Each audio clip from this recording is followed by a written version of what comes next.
और भाजपा की राष्ट्रव्यापी वर्चुअल रैलियों का आज तीसरा दिन है। केंद्रीय गृह मंत्री अमित शाह ने आज वर्चुअल रैली के जरिए पश्चिम बंगाल की जनता को संबोधित किया।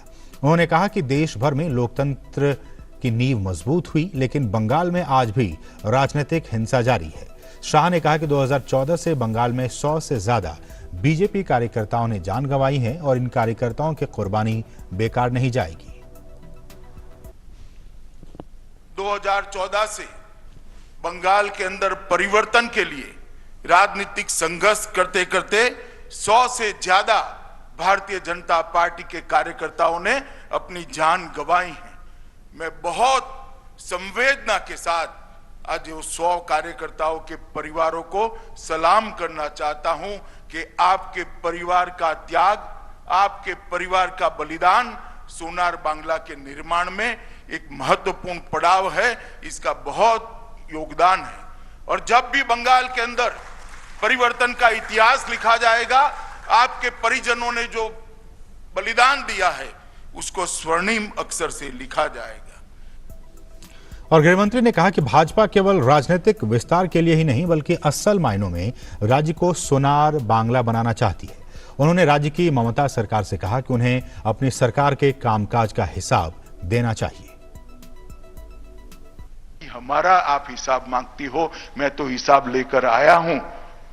आप कल जरा एक प्रेस कॉन्फ्रेंस कर आपके 10 साल का हिसाब दीजिएगा और ध्यान से दीजिएगा, कहीं बम धमाकों की संख्या मत बता दीजिएगा, बंद फैक्ट्रियों की संख्या मत बता दीजिएगा, भाजपा के मार दिए कार्यकर्ताओं की संख्या मत बता दीजिएगा।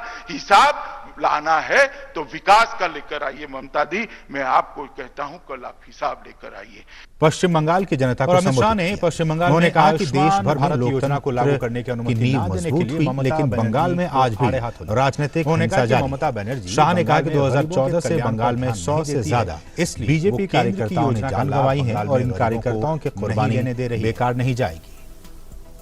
मोदी जी लोकप्रिय न हो जाए इसके डर से ममता दीदी आयुष्मान भारत योजना को बंगाल की धरती पर उतारना नहीं चाहती। मैं पूछना चाहता हूं ममता दीदी से, क्या बंगाल के गरीब का अधिकार नहीं है? क्या बंगाल के गरीब को अपने बूढ़े बाप का छोटे बच्चे की इलाज कराने का अधिकार नहीं है? आयुष्मान भारत योजना से बंगाली क्यों विमुख है? आपकी राजनीति करने के लिए बहुत सारे मैदान है ममता जी, कोई मैदान आप तय कर दो, कर लेंगे दो हाथ। गरीबों के अधिकार को आप क्यों रोक कर बैठे? और मैं आज बंगाल की जनता को कहना चाहता हूं, ये सरकार बंगाल के गरीबों के अधिकार को रोक कर बैठी। हम किसानों को पैसा भेजना चाहते हैं, किसानों की सूची नहीं मिलती। हम गरीबों को आयुष्मान भारत योजना के माध्यम से 5 लाख तक स्वास्थ्य का खर्चा देना चाहते हैं। आयुष्मान भारत योजना बंगाल के अंदर लागू नहीं होती। किस प्रकार की व्यवस्था आप कर? राजनीति की भी एक हद होती और आप हमें कह रही है हम राजनीति कर रहे हैं। देश भर ने आयुष्मान भारत योजना स्वीकार ली, अंत में अरविंद केजरीवाल जी ने भी स्वीकार ली, मगर ममता दीदी आप क्यों नहीं स्वीकार रही हो? बंगाल की जनता आपको पूछना चाहती है और मैं भी पूछना चाहता हूं। पश्चिम बंगाल की जनता को संबोधित गृहमंत्री ने कहा कि उन्होंने कहा कि देश भर में कामकाज का हिसाब जनता की नींव मजबूत हुई, लेकिन बंगाल में आज भी राजनीतिक हिंसा जारी है। शाह ने कहा कि 2014 से बंगाल में 100 से ज्यादा बीजेपी कार्यकर्ताओं ने जान गंवाई है। जब विचारधारा का अपने स्वप्नों का विस्तार करना होता है तो जनसंपर्क और जनसंवाद बड़े महत्वपूर्ण होते हैं।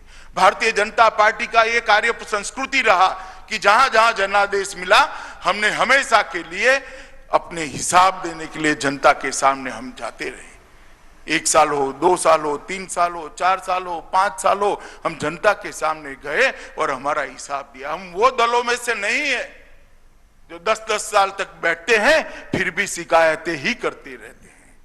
भाई सत्ता आपको दे दी, सरकार आपको दे दी और हालत नहीं संभल रहे हैं तो केंद्र पर हमले करना। हम वो दल नहीं है। हम सत्ता जब मिलती है तब परिवर्तन करने में विश्वास करते हैं।